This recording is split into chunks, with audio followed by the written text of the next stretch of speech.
Hi, I'm Jayne Stiles, and firstly I'd like to say thank you to John Donoghue for inviting me to do this. It's typical of John to be asking for different people and different perspectives, so I'm happy to be here, and to thank you to you as well for joining these perspective calls.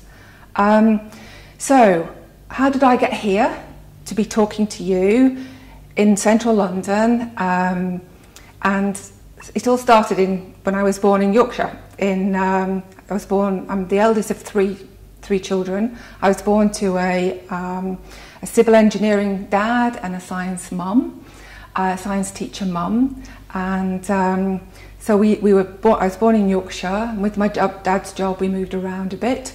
So I ended up living in Northern Ireland. So when I was thinking about what to say here, I was thinking back to Mum, and she was a real role model to me because she was always working. When we were very young, she set up and ran a play school, and then when we were a bit older, she went back to school and she was teaching at school. So I think I'd always had this idea of women working and being able to achieve. So when we were in Northern Ireland, you may not believe this, but my memories of it always was sunny. I was always either horse riding or I was out on the beach. Maybe that wasn't true, but that's my memory. And everything was lovely.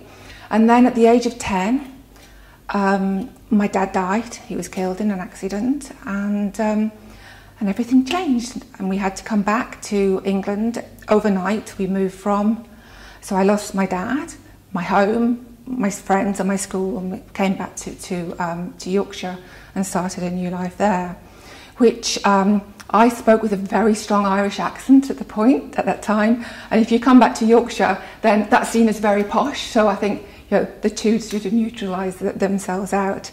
So at school, I enjoyed learning. I became head girl. And then when I was looking after my A-levels as to what do I want to do, I knew I wanted to work with people, and I suppose in HR. So with that, it was more about experience than qualifications.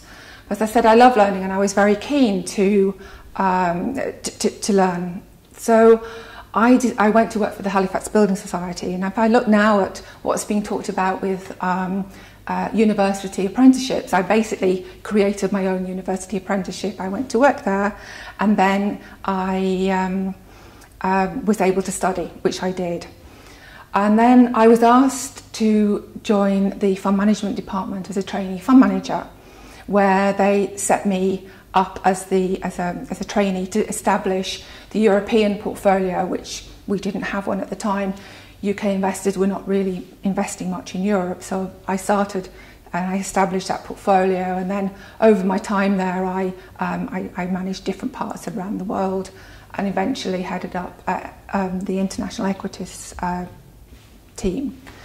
So it's interesting. I became, the trainee fund manager, when I was promoted, I became the most junior, or the youngest manager, and the most senior of two women within the business. But at the time, though, I didn't have any mentors. I didn't have a mentor. And actually, I joined, when I started working, I didn't really know what corporate life was. I didn't have a dad there to tell me, and my mum was a teacher. So I had no plans. I had no real, this is where I want to be, this is where I want to get to. So I sort of made it up as I've gone along.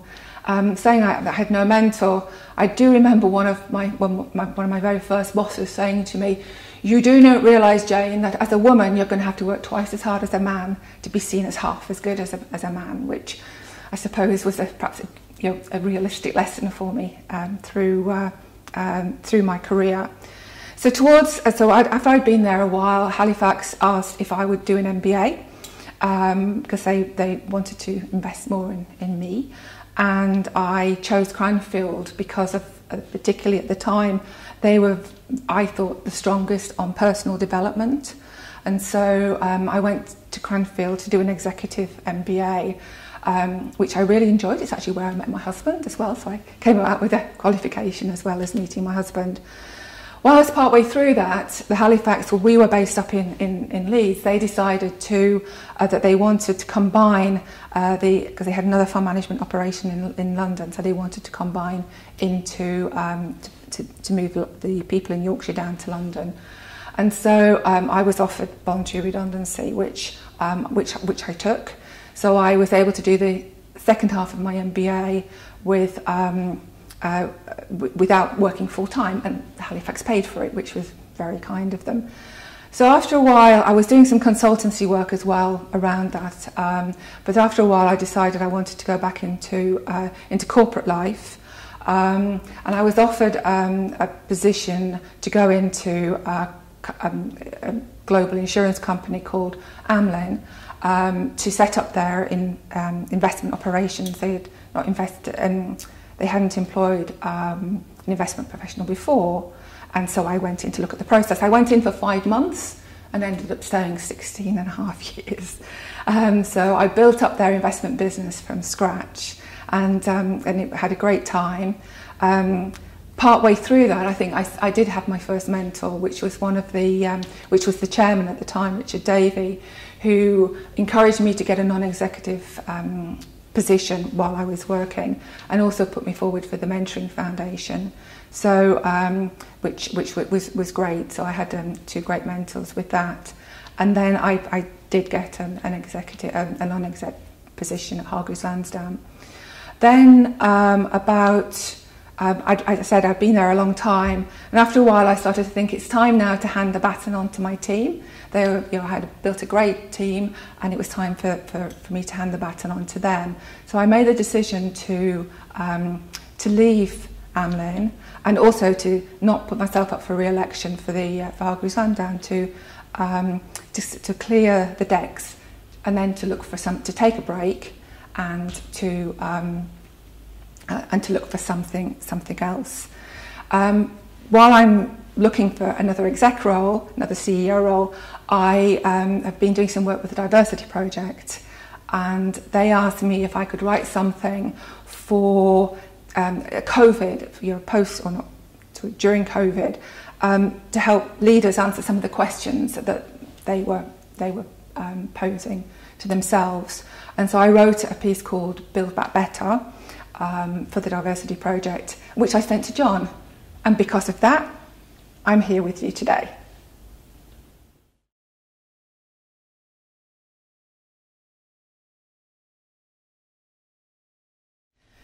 So I always say that I'm an optimistic, a pragmatic optimist with a growth mindset. And my guiding lights are to be compassionate, curious, creative and conscientious.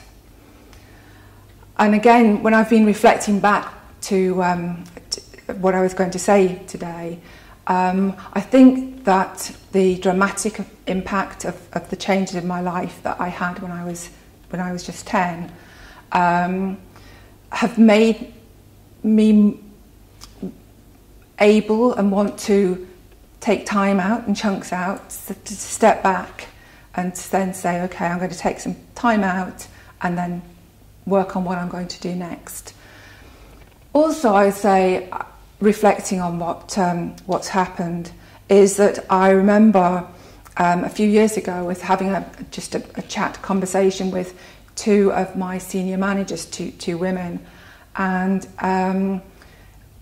we found out that all 3 of us, our dads had been killed and died within our teenage years. So I suppose the message from that is that what doesn't kill you makes you stronger. And with the things that's going on with COVID, there's some very bad stuff going on, but also my hope is that we can come out of this stronger. So I've always been interested in challenging the status quo, of being curious, and I would say that's on my perspective for me, and also for the businesses that I've worked in. So I decided some years ago to take my own to get my own coach to work with me, and and which I did find very useful. And then I decided then to become a qualified coach myself. So that, and this was probably about 10 years ago. So I used coaching within my management and with working with people, and that's what I plan to do when I no longer want to be in asset management. But also for the business as well. I've always been somebody who's challenged the status quo to look to see where we can do the right things and do them right. So we'll always look to see where process can be simplified and where costs can be cut, but in the right sort of way rather than slashing. So I would say that's what drives me, and which is worth also. I've always very much believed in diversity and inclusion of thought. I personally have always asked for others' opinions, so I could seek others' views to help challenge my thoughts, and I'll change my mind if I learn something new. It's interesting, early on in my career, I think I felt quite criticised for having that approach, that I should have an idea and I should stick to it, but I've become comfortable and confident over the years that it is good to remain open-minded and to seek others' views, which is why I believe that diversity and inclusion is so important for all businesses.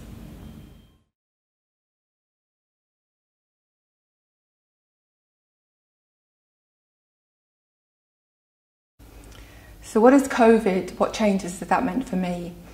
I reflect that we're all in the same storm, but none of us are in the same boat. I think for everybody it has been a very individual experience. I'm really lucky. I've had lockdown for me was not really a problem. I live with my husband here. He set up he set up an office in the spare bedroom. I kept the study, but we've been able to work from home well. We see each other at lunchtime, which is nice. My water cooler moments are now the kitchen sink with my husband, and it's worked remarkably well. I think it's fantastic how it's proved to people who are working in offices. I appreciate that the key workers can't do this, but people working in offices, that they can work remotely, and we've probably made 10 years progress in the matter of weeks, which there are some downsides, as we know, which will require some challenging conversations, so that the homeschooling, if that has to happen again, is shared, and also that people can have conversations with their managers about not feeling that they're on call 24/7, and that they can have a demarcation between home life and work. So that's all been great. I've always tried to appreciate the simpler things in life, but I think I really do now. Our wedding anniversary should have been a 3-star Michelin restaurant, whereas we had fish and chips on a bench in St Catherine's Dock, and we should have been in Peru for 2 weeks in June, and instead my husband took the odd days off when the weather was lovely, and we went out for really long walks in the country and picnics, and so with wildlife. So absolutely, they were just felt to be amazing days. The other thing that's happened is it's given me a chance to reflect more on what needs to change within the asset management business. We all know about the pressures on costs, the costs were rising, revenues falling, and that will continue. But now, with the work the research I was doing with the Build Back Better as well, that I really am even more convinced that inclusion and diversity is a strategic imperative to help businesses in the future, and it's not something that can be just put to one side.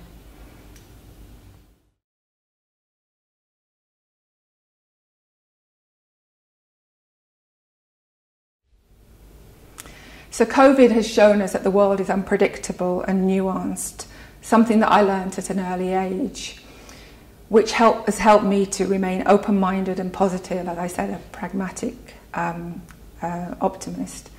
So I remain open-minded about what the future brings. I continue to look for opportunities where I can help to support and nudge companies to become, to grasp diversity and inclusion as a way of helping them become more resilient and agile going forward, and await the opportunity where I can do that myself as a CEO of another asset management company.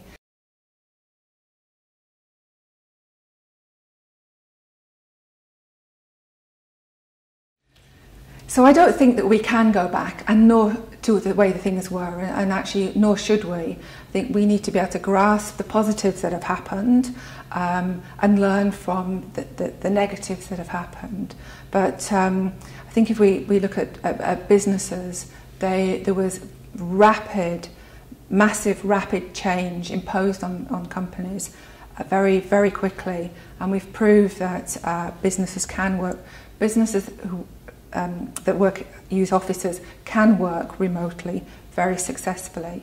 And I think we need to grasp that and help and create that momentum, or use that as momentum to go forward. Other changes, other positive changes are people, the automatic people just hopping on a plane for a business. I think that's a thing of the past as well. I think business travel will come back, but I think it will be way less than it used to be, which I think is good for the planet. It's also good for the people involved. I've got a number of friends who were always on planes who said actually they've realised that they didn't really like it very much, but they had just got into that momentum. So it's very important going forward that all businesses build resilience into their business models, because the world is proof that it's an uncertain place. In order to be able to do that, they need to have scenarios and thoughts about what the future is going to be, but also be able to pivot and be agile if the future turns out to be not quite as they thought. And the best way to do that is to have a diverse group of people whose opinions you listen to and can contribute to that debate. The other thing that's happened during COVID has been the stark light that's been shone on social inequality, and alongside with the Black Lives Matter, which is the S in ESG. And I think for asset management companies, they need to, as an industry, we need to get our own house in order to be able to legitimately be able to go out and nudge for the changes that need to happen in society. I've always believed that companies that look after their employees, suppliers, customers, and the community around them, companies that do the right thing will tend to be more successful than ones that won't.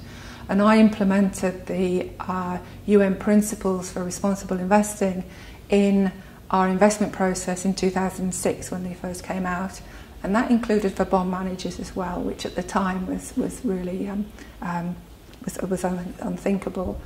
So I think the ESG momentum will continue and it should do, and I'm hoping that it will not be the box ticking that it seems as if it now, and I don't think that ESG should be for a specific fund. I think that all funds should be ESG, and some companies are starting to take that approach. So I don't think we can go back. I don't think we should go back, but we should just build on the positives that COVID have brought us.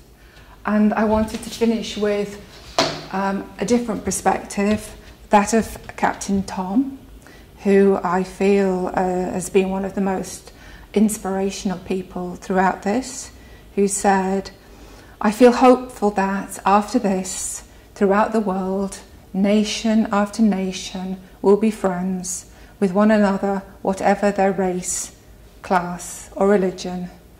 So thank you for listening to me, and now to Captain Tom.